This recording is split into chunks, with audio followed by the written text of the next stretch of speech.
What if I told you there was once a king so feared in his final years that whispers spread through the corridors of his own palace, claiming he had been possessed by the devil himself? This was not folklore.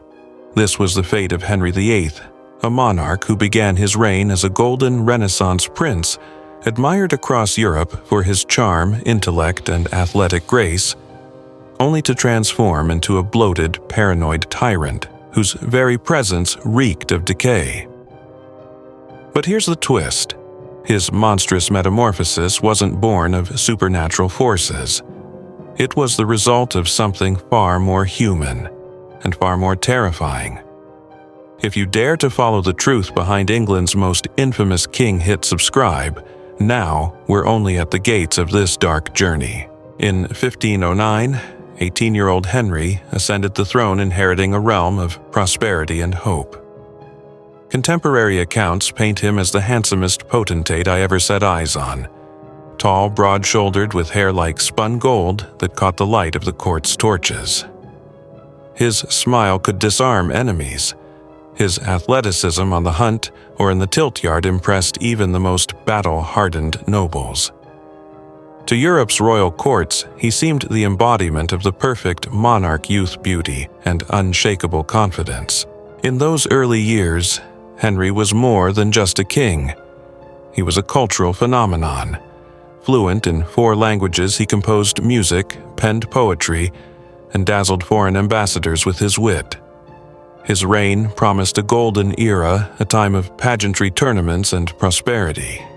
Yet behind the embroidered silks and polished armor lay an invisible seed of tragedy, the intoxicating idea that his will was law, his desires unquestionable, his authority divine.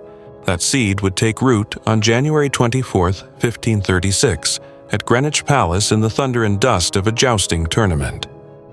The crowd roared as lances splintered in the lists, but in one instant of chaos a horse crashed down upon the king.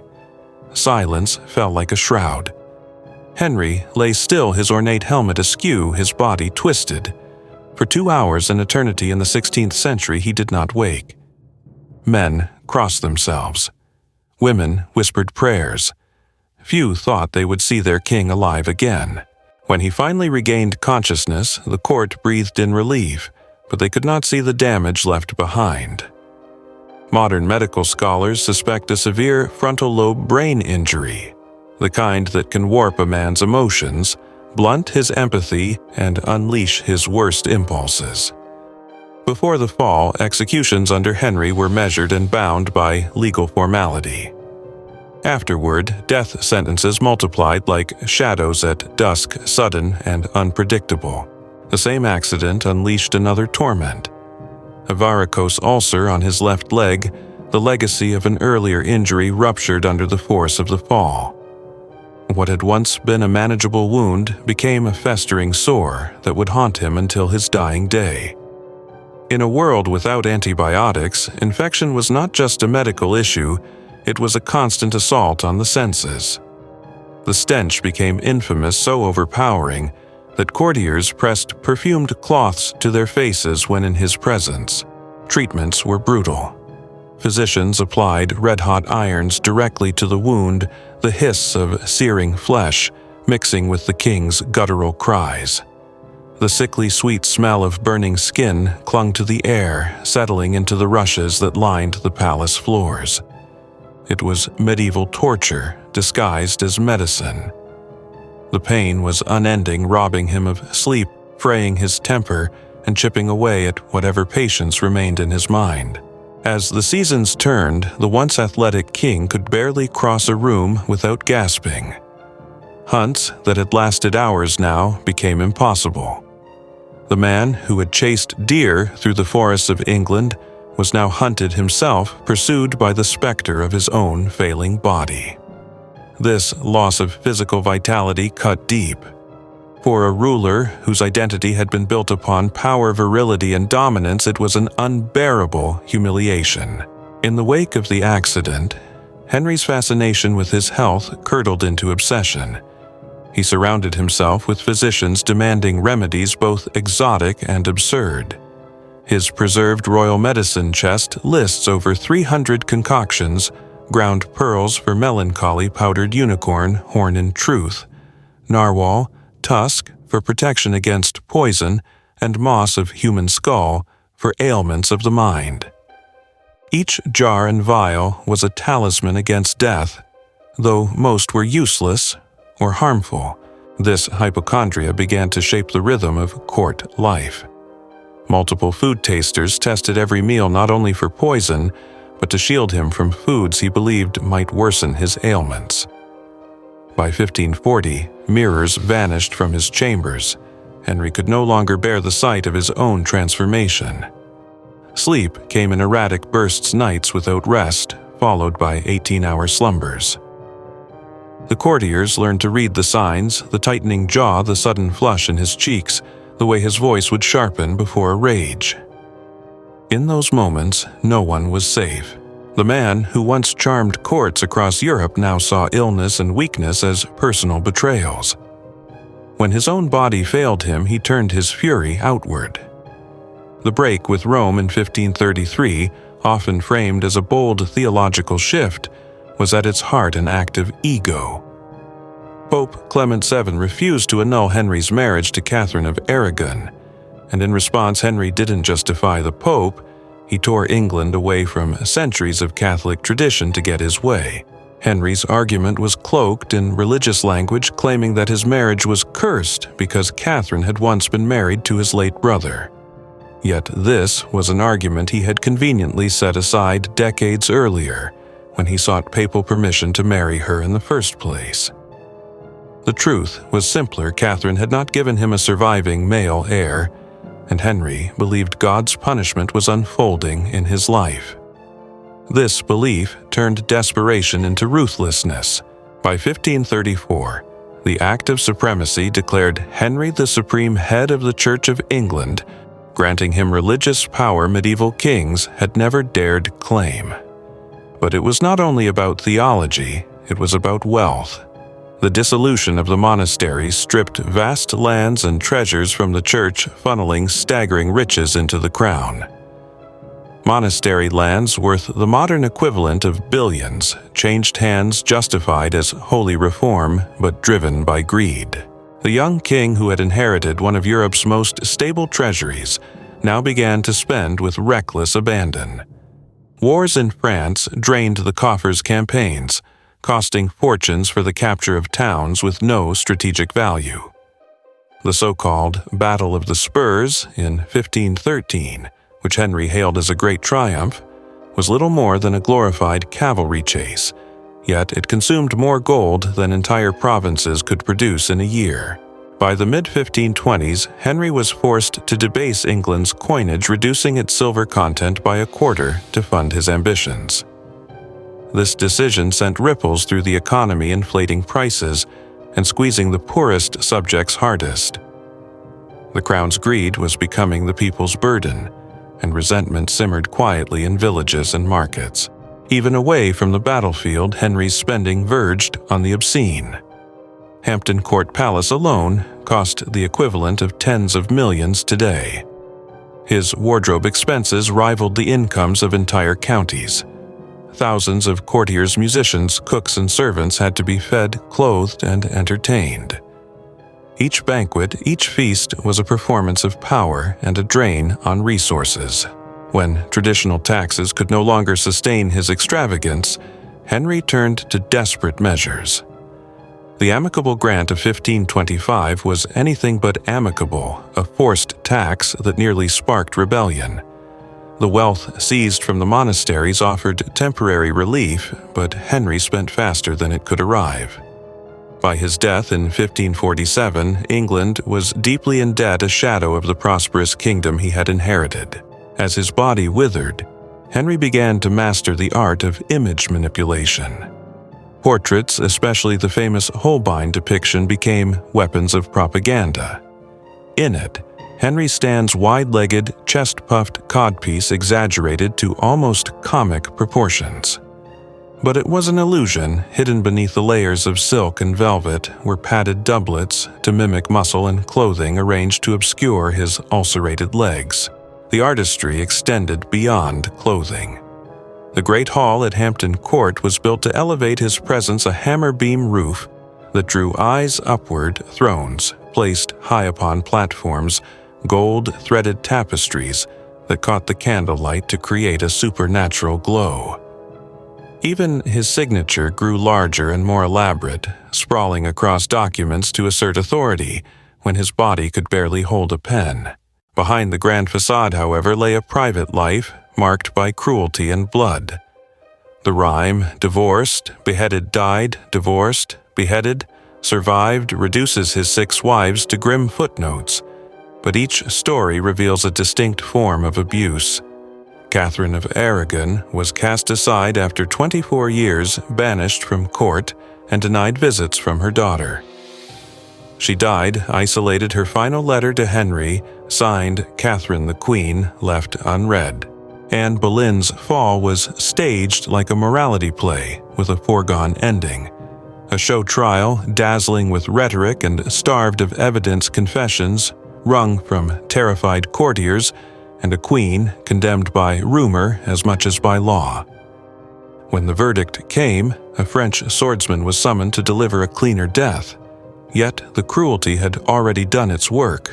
The drums, the scaffold, the chill. May air pressing against her as she prayed, while Henry, who had once sworn she was the sun of his world, let that sun be eclipsed without a flicker of hesitation. The message was plain to anyone who could read court weather. The king's will had become the only compass, and after 1536 his storms were sudden and lethal. Anne's brother George and 4 other men were executed in a grim prelude, and whether or not she physically witnessed their deaths, she was made to feel them, their names forced upon her like iron weights on the soul, proof that in Henry's England, even intimacy could be turned into state treason when his temper required it. Then came Jane Seymour, quiet, where Anne had been Quicksilver, the wife who gave Henry the son he believed heaven owed him. 12 days after Edward's birth, the fever took her, and Henry wrapped his grief around himself like a banner of righteousness. Speaking of destiny fulfilled even as her body cooled, a widower, who mourned not the woman lost, but the function completed already, weighing the next alliance in the ledger of his dynasty. Anne of Cleves survived by bending like a reed in a gale, accepting humiliation as currency. Declared unattractive and their marriage unconsummated, she agreed to an annulment that renamed her the king's sister, a title both protective and chilling, and she kept her head by learning the art of cheerful disappearance, smiling in public, praising Henry in private, and building a quiet life on the margins of a court that could devour anyone who reached for its center. Catherine Howard's story was a fuse burning too fast. Barely 19, careless with flirtations, she was trapped by a new law that turned past affection into present treason. The young queen walked to the block in 1542 with a courage out of proportion to her years, while the country watched a sovereign criminalize youth itself, retroactively policing desire as though he could rewrite time the way he rewrote scripture. Catherine Parr survived by becoming something closer to a chief nurse and careful editor than a wife, soothing pain, curating theology, steering conversations away from reefs of pride and paranoia.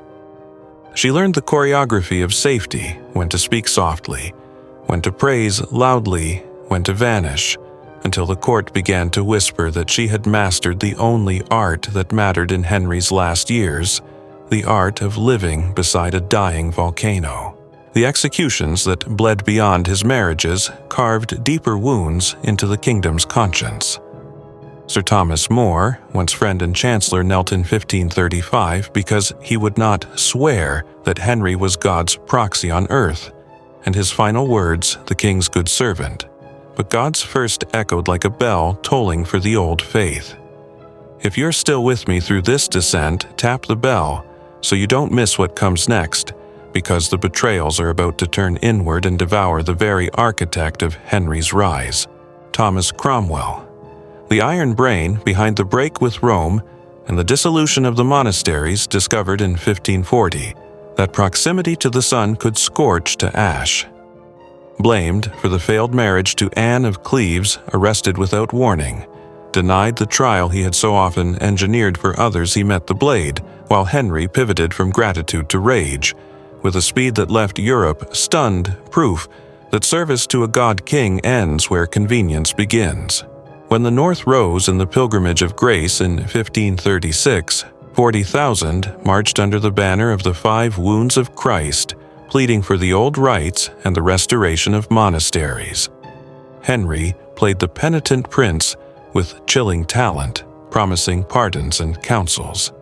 Then, once the crowds dispersed, hunted the leaders one by one, and broke his royal word upon the rack of expedients, a duplicity so cold that even his allies averted their eyes. Margaret Pole, Countess of Salisbury, 67 years old and guilty chiefly of kinship and her son's opinions, was dragged to the block in 1541, where an inexperienced headsman hacked and hacked before the crowd, and in that butchery the nation glimpsed the naked core of Henry's reign, a terror that dressed itself in law, a fear of succession that poisoned mercy, and a king whose body was collapsing so violently that soon, very soon, the horror would spill beyond life and into death itself. By the late 1530s, Henry's paranoia had ripened into a statecraft of suspicion.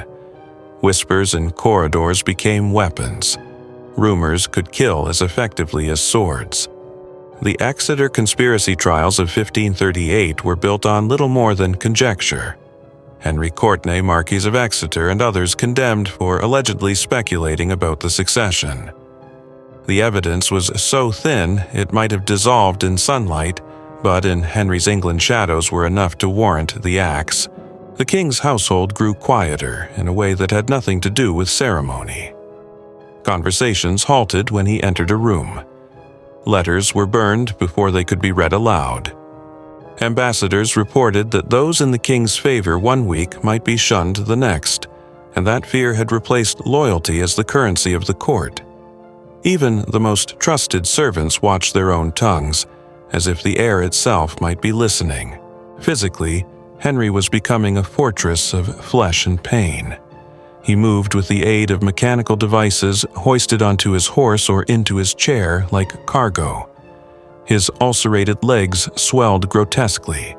Layers of bandages stained and restained as infection gnawed at the tissue beneath. Physicians debated treatments in hushed voices, aware that a failed remedy could cost them their lives. The smell of rot and unguents hung over him like a personal weather system. Diplomatically, his reach was shrinking, even as his ego expanded. France, Spain, and the Holy Roman Empire maneuvered around him like predators circling an ailing bull. Henry responded with displays of grandeur tournaments he could no longer participate in, feasts he could barely attend, desperate to project the vitality his body had long since lost. It was theater, but the audience was no longer convinced. The treasury, once among the healthiest in Europe, staggered under the weight of his wars and indulgences. Coinage debasement continued, silver content dwindling until English currency was a ghost of its former self. Markets grew volatile, prices unpredictable. Ordinary subjects felt the king's appetites in the bread they bought, the taxes they paid the soldiers billeted in their towns. Art became his most effective armor. Holbein and others painted him as a colossus, legs planted like pillars, eyes level with the horizon, garments encrusted with jewels. In reality, padding concealed his bulk codpieces stuffed to the point of absurdity, and his stance carefully arranged to hide the truth of his infirmity. These portraits were not likenesses, they were manifestos of power. Even his handwriting became a weapon. As arthritis thickened his fingers, his signature grew larger, more elaborate, spilling across lines as though to occupy space by force. Documents signed Henry R. bore flourishes so vast they were almost drawings, a royal roar inked onto parchment asserting dominance even when his body betrayed him. Meanwhile, the tally of the dead mounted. Historians estimate more than 70,000 executions during his reign, 5 every day for 38 years. Some were highborn their deaths shaking the political order. Others were nameless commoners condemned for defying a law, a tax, or the mere suspicion of disloyalty. In Henry's England, death was as routine as the changing of the guard. By January 1547, the king was a ruin of the man who had once been Europe's most eligible prince. His face was bloated, eyes, sunken skin, blotched and pitted. He could barely move without assistance, and his final audiences were conducted from across the room to spare visitors the stench from his infected legs. Confession came not with intimacy but with distance, a priest shouting absolution over the gap between them. When death finally came on January 28th, it was only the beginning of the grotesquerie. His corpse swelled with the gases of decomposition before the embalmers could finish their work. Wrapped in lead sheets and sealed in nested coffins, his body still strained against its confines. The funeral procession was a moving fortress of timber and iron bearing a king who in life had been unstoppable, and in death was already threatening to break free. The cortege moved slowly from London toward Windsor, black banners fluttering in the cold wind. At night, the king's body rested at Sion Abbey, the air heavy with incense meant to disguise what everyone could already smell. Servants kept their distance, speaking in hushed tones, aware that the coffin itself seemed to groan under the strain of its contents. Then came the moment that would pass into legend. Sometime in the small hours, the gases trapped within the bloated corpse built enough pressure to split the coffin. With a sound that witnesses described as a muffled crack, the lid gave way, and what remained of the once great king spilled onto the floor of the abbey. The scent was immediate choking, impossible to contain. By morning, servants were scrubbing the flagstones with buckets of water and rags, trying to erase the stain. Yet word spread quickly. Dogs had been seen licking the seepage, a macabre image that fed the already whispered belief that Henry's reign had been cursed. The idea that the defender of the faith had been reduced to carrion for strays was too perfect a metaphor for chroniclers to resist. The funeral resumed, but the dignity was gone. The slow march to St. George's Chapel in Windsor was haunted by the knowledge of what had happened at Sion. Courtiers avoided meeting one another's eyes as if the truth could be banished by silence. The vault had to be specially reinforced before burial, an architectural concession to the force of his decay. Centuries later, in 1813, the vault was opened during renovations. The remains of the coffin bore unmistakable signs of rupture, confirming that the tale so often dismissed as rumor had been grounded in fact. Even in death, Henry had found a way to force himself back into the historical record, loud, grotesque, and impossible to ignore. For all his efforts to secure a dynasty, what he left behind was fragile at best. His only son Edward VI inherited the throne at 9 years old, a sickly child whose reign lasted barely 6 years. The boy king's death at 15 set off a fresh round of succession crises, exactly the kind of instability Henry had claimed to prevent. Mary, his eldest daughter, ruled next her reign, consumed by an attempt to drag England back into the Catholic fold through persecution and fire. Known to history as Bloody Mary, her 5 years on the throne were marked by more burnings and executions, deepening the religious wounds Henry had opened. It was Elizabeth Re, the daughter Henry had with Anne Boleyn, who would salvage some measure of stability, ruling for 45 years. Yet even her long reign could not entirely erase the fractures left by her father's policies. The England she inherited was one still wrestling with the trauma of his rule, its religious identity permanently altered. Historians debate the degree to which Henry's decline was shaped by his injuries, his illnesses, and possible hormonal imbalances. Modern medicine can explain part of his transformation from frontal lobe damage to chronic pain syndrome, but millions have suffered similar conditions without turning their nations into engines of fear and blood. In the end, Henry VIII's tragedy was not simply that he suffered, it was that he ruled while suffering, and had the power to make others bear the weight of his agony. His life is a cautionary tale, carved in stone and bone, how unchecked authority, when paired with personal decline, can warp not only a man, but an entire kingdom. In the candlelit halls of Hampton Court, long after his death, the legends began to gather like dust. Servants claimed to hear the echo of his uneven gait in the corridors, the dragging step of a man whose leg wounds had never truly healed. Whether it was superstition or the lingering echo of tyranny, his presence seemed to cling to the stone itself. Chroniclers of the era often portrayed Henry as both hero and villain, Renaissance prince and medieval butcher, depending on their loyalties. This dual image was no accident. Henry himself had cultivated it in life, reveling in being both adored and feared. Even in history, he refused to be just one thing. His reign's greatest contradiction lay in its beginnings and endings. The vibrant youth who had inspired hope became the decaying monarch who inspired dread. This transformation is what fascinates modern historians, not simply that he changed, but that he changed so utterly as though two men had worn the same crown. The seeds of this transformation were sown in his belief in divine right. From his earliest days, Henry was told he answered only to God. That conviction, combined with his later physical and mental decline, created a ruler incapable of self-restraint. In his mind, to oppose him was to oppose heaven itself. Religion became both a weapon and a shield. His creation of the Church of England was less about theology than about making sure no earthly authority could deny him. By making himself head of the church, he ensured that his desires, political, personal, or otherwise, could be justified as divine will. The Reformation in England therefore bore his fingerprints in ways that were personal as much as political. What began as a dispute over a marriage license ended in centuries of sectarian conflict, the effects of which would be felt long after the last Tudor had died. In the economic sphere, his hunger for glory left scars as lasting as his religious reforms.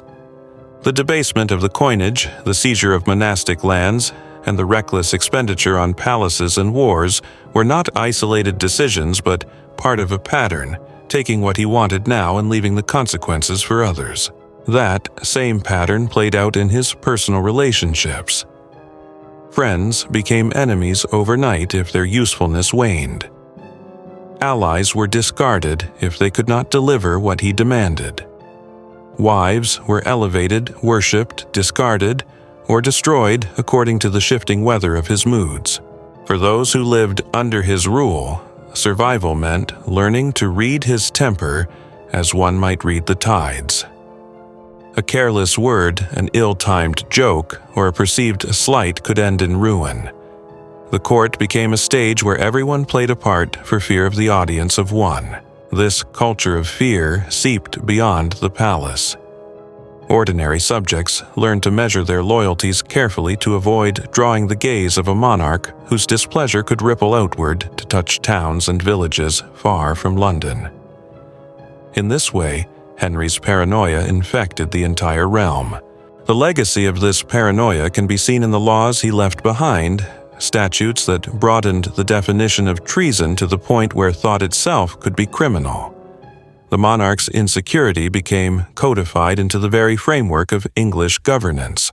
Even as his physical world narrowed to his chambers, his bed, the few steps between his reach into the lives of his subjects, remained vast. Letters, edicts, and orders bore the weight of his will, enforced by men who had learned too well the price of questioning it. When his life finally ended, many must have felt relief, though few dared voice it. The rituals of mourning were observed, the black cloth hung, the bells tolled. Yet beneath the surface, England was a nation holding its breath, waiting to see what would come next. What came was instability. A boy king, a Catholic queen, a Protestant queen. Each new ruler inherited not only the crown, but the fractures Henry had left behind, religious divisions, economic strain, and a precedent for absolute, unpredictable power. Elizabeth's long reign offered a reprieve, but even she ruled in the shadow of her father's image. Henry VIII had set a template for monarchy that fused the personal and the political so tightly that separating them became impossible. For historians, Henry's story offers a case study in how a ruler's body and mind can shape the destiny of a nation. His brain injury, chronic pain, and possible endocrine disorders may explain his volatility, but they do not excuse it. Illness made him vulnerable. Power made him dangerous. Millions have endured pain injury and decline without becoming tyrants. What set Henry apart was the combination of personal suffering with the ability to enforce that suffering on others to reshape laws and lives in service to his own needs and fears. This is the final irony of Henry VIII. The man who sought immortality through heirs' monuments and reform is remembered most vividly for his failures, marriages that ended in blood policies that sowed division, and a reign whose most enduring monument may be the cautionary tale it provides. He remains a figure both larger than life and uncomfortably human, a prince who became a monster. A man whose story reminds us that the line between majesty and monstrosity can be thinner than we like to think. It is a line that can be crossed not in a single stride, but in the slow grinding march of years. And so the image endures a once golden king, now wrapped in lead, his coffin bursting in the night, spilling into the world one last time. It is an image not of glory, but of warning, a reminder that all power, no matter how absolute, is subject to decay, and that the truest judgment of a ruler comes not in the splendor of their rise, but in the shadow they leave behind.